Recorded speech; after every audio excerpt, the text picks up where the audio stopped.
Ходить по краю, не понаслышке знаю, испепелять себя и каждый день сжигать. Как потерять себя я знаю, и как ожить, пройдя весь этот ад. Я каждый день терялась в этой жизни, пропал страх смерти и дыхание вкус.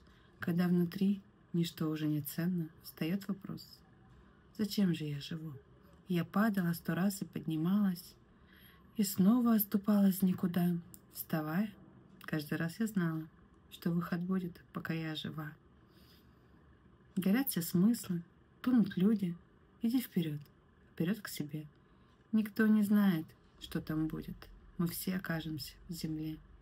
Так пусть мгновение жизни будет огнем и искоркой в тебе, что дарит свет другим всем людям, надежду сеет по весне. И просто жить, сливая ночь, не мой формат, не мой конек. Хотелось бы, чтоб через строчки проникла сила невдомек.